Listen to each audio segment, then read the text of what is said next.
Estoy en una famosísima planta de tratamiento de residuos en la Municipalidad de Laprida. Y digo famosísima porque es una de las primeras de la Argentina que además está funcionando ininterrumpidamente hace casi 30 años. Vamos a verla.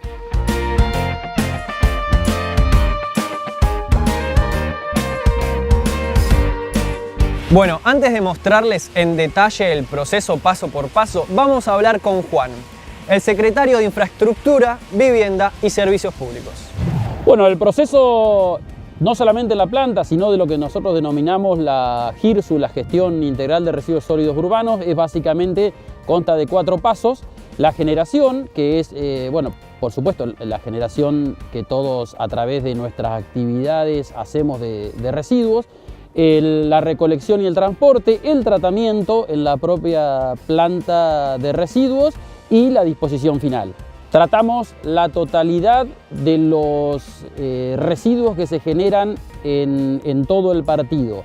Desde, como te decía, los domiciliarios que ingresan a la planta, donde básicamente podemos encontrar el 50% de los residuos que son orgánicos y el resto que son residuos inorgánicos, algunos de ellos reciclables y otros no. Los reciclables son separados, son enfardados, algunos tienen un proceso posterior.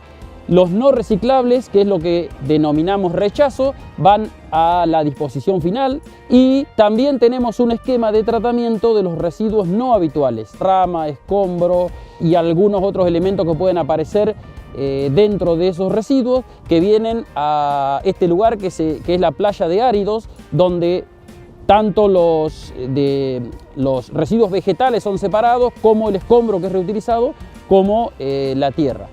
Lo que hemos hecho desde hace un tiempo es incorporar estos conceptos de economía circular, empezando a buscar algunas alternativas para, por un lado, buscar la elaboración o la posible elaboración de algunos productos a partir de los residuos que nosotros recuperamos, como estamos haciendo en el caso del plástico, por ejemplo, y esto lo pensamos ir replicando con otro tipo de materiales.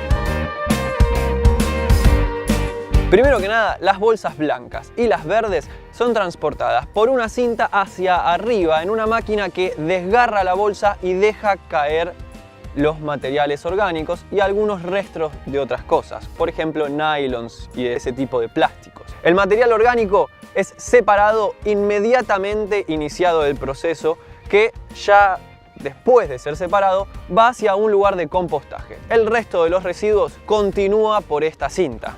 Lo que queda de esa bolsa de residuos, que en general es un 60% aproximadamente, se eleva por una cinta y los trabajadores en esta planta separan los residuos. Cada uno separa un material distinto.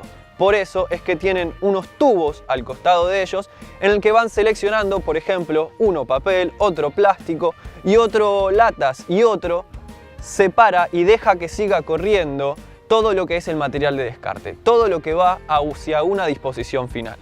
Los materiales, una vez que ya fueron separados, son nuevamente separados. ¿A qué me refiero? Por ejemplo, el PET se separa de lo que es del resto del plástico. Estas botellas son separadas después en las cristales y en las verdes o azules. Estas botellas se prensan y se enfardan. Lo mismo pasa con el cartón y el papel.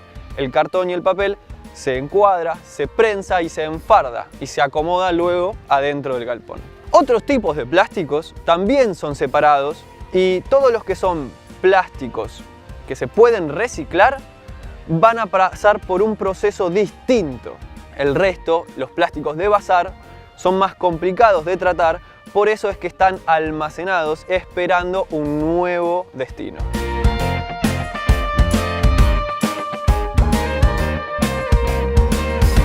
Con el aluminio previamente separado pasa lo mismo. Está aquí prensado y enfardado para después venderse. Esto se separa del resto de los metales pesados, las chatarras, que sirven, se pueden recuperar. Son materiales que se pueden usar, por ejemplo, para reparar alguna de las máquinas. Y esto lo hace una persona que trabaja acá, que recupera chatarra que viene a esta planta para después reparar las máquinas que hacen el proceso de separación. ¿Por qué no vamos a escuchar un poco más la historia de esta persona histórica en esta planta de tratamiento? Bueno, mi función acá es el mantenimiento de lo que es maquinaria. Yo trabajaba en los residuos, ¿no es cierto?, en la separación. Y se había accidentado el muchacho encargado del taller.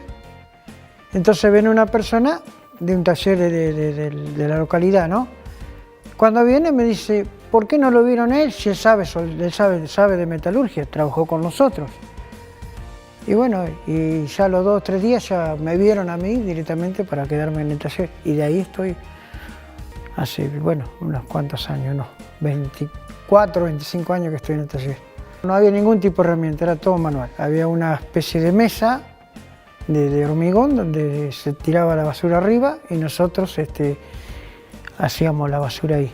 A los 3 o 4 años que yo empecé a trabajar acá, ya se empezó a hacer la idea de las cintas, la colocación de la cinta, armó una cabina y bueno, ahí inclusive se ocupó más gente. De los 5 que eran primeramente pasamos a ser alrededor de 12 o 13. Y un poco se va acostumbrando la gente a hacer una, digamos, especie de preclasificación en los hogares. Bueno, los materiales, lo que se puede reciclar, o sea, de acá, de la cantidad de hierro que se tira acá, se utiliza. De lo contrario, bueno, se compra, lógicamente. Los grandes basurales antes que había, eran la gente que se la veía en los basurales, en sí el bolserío, eso acá, a Dios gracias, no lo vemos, o no lo tenemos. Bueno, atrás mío se encuentra una máquina chipeadora de plástico, por eso pueden llegar a escuchar ruido y déjenme decirles que es una de mis máquinas preferidas de esta planta. Ahora bien, vamos a iniciar con el proceso.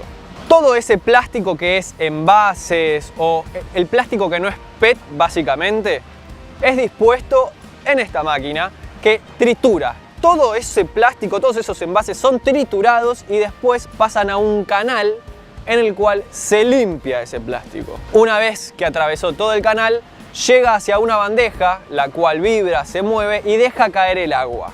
Ese mismo plástico triturado pasa a ser succionado por la etapa de secado, por doble secado.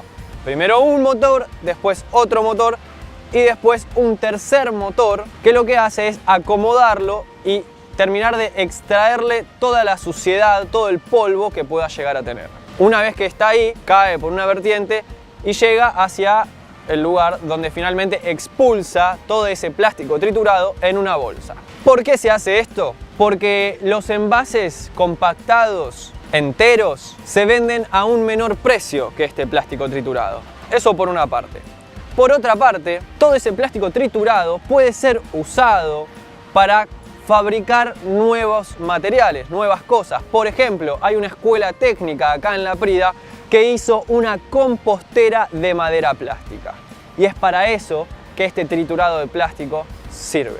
Una cosa más que me estoy olvidando, el agua que se usa en este proceso tiene un circuito cerrado. Una bomba lleva el agua hacia el canal de lavado y una vez que cae ese agua vuelve a ingresar en la bomba para volverse a reutilizar.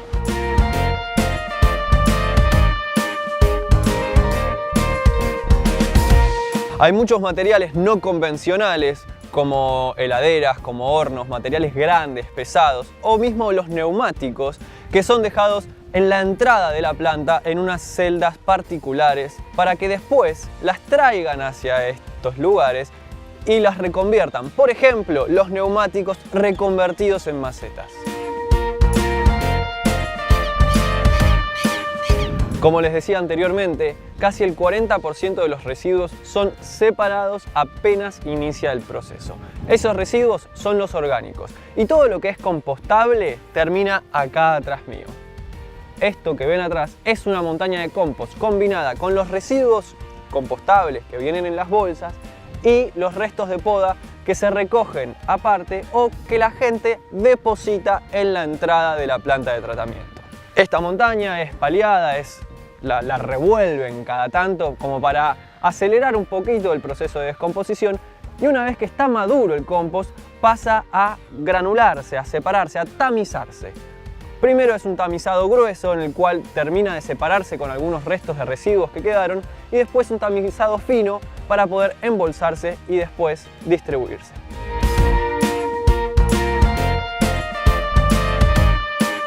Estas bolsas, las famosas bolsas rojas, contienen residuos patogénicos. Es basura que no es manipulable y como no es manipulable, hay un horno pirolítico que elimina cualquier tipo de riesgo de contaminación hacia los trabajadores con estas bolsas rojas y su contenido, ya que la manipulación de esta basura puede ser riesgosa para la salud. Y acá termina uno de los procesos.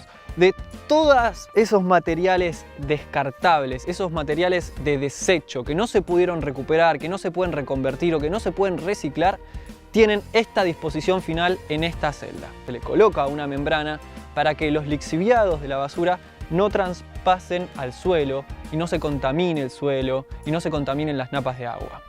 Posteriormente se le tira un poco de tierra para que los camiones puedan trabajar por arriba y el sol no la reseque a la membrana y no se rompa. Entonces de esta forma es como se mantiene activa con un poquito de tierra y ahora van a venir todos esos desechos.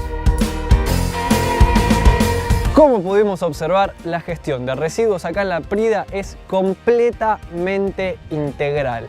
Y no lo digo solamente por esta planta, la cual trata sus residuos de forma diferenciada y particular. Cada uno tiene su propio tratamiento y es reconvertido en algo completamente distinto. No es solamente eso, sino que también es integral por cómo abarca a toda la comunidad que se acerca y que resuelve problemas con lo que hay en la planta de tratamiento. Que una escuela técnica de acá haya hecho madera plástica con residuos de esta planta no me parece menor. También que vengan emprendedores a ver si pueden desarrollar su empresa con los residuos que hay acá o con lo que necesita la planta, también eso es integrar a la comunidad. Y por último, pero no menos importante, sino diríamos lo más importante de todo, es que acá hay educación ambiental desde un principio. Esta planta tiene 30 años, no hay un basural a cielo abierto hace 30 años y eso es lo que enseña al resto de la gente algo súper básico como por ejemplo separar los residuos en origen. Entonces, lo que yo les propongo es que tomemos esto como una referencia, tomémoslo como un ejemplo para ver si podemos empezar a replicar este tipo de plantas, este tipo de tratamiento a lo largo y ancho de todo el país para eliminar los basurales a cielo abierto que tanto daño nos hacen.